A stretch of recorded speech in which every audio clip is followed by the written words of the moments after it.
Let's talk a bit about crime and rioting. First, let's start with the demand for crime, and we're going to create a demand curve exactly the same way we created a demand curve for the city. Let's assume that everyone either commits one crime or doesn't, and that everyone has their own value of committing a crime. We'll order the people from those who like crime the most to people who like crime the least.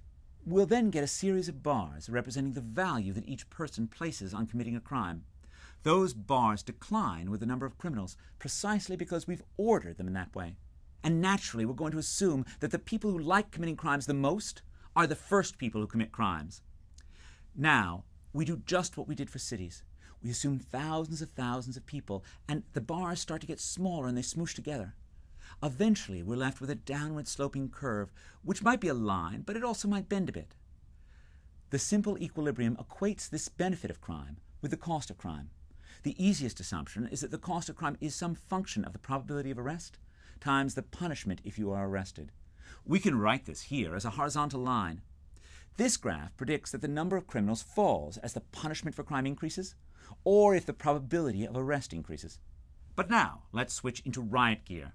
In riots, where there are really a lot of people breaking the law at any one time, the probability of arrest starts falling and eventually goes to zero. We'll capture this by assuming that first the cost of crime is a horizontal line, just like before, but then the cost starts dropping precipitously because the police are just overwhelmed. Eventually, because the probability of arrest goes to zero, the cost asymptotes to zero.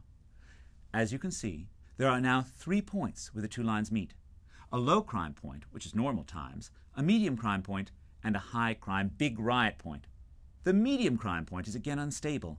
If you have a few more rioters, the benefit of rioting exceeds the cost of rioting, and so the size of the riot snowballs.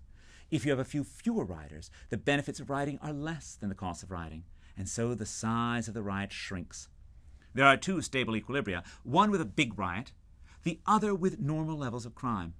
How do you get from the low riot equilibrium to the high riot equilibrium? Some form of coordination device, usually. A mob massing for a sporting event or a protest. A true riot organizer. Maybe even just shared common expectations that a riot will occur. Twitter. How does a riot end? Usually by calling in the National Guard, which means a shift upward in the cost curve, first causing the riot to shrink and then precipitously to disappear entirely.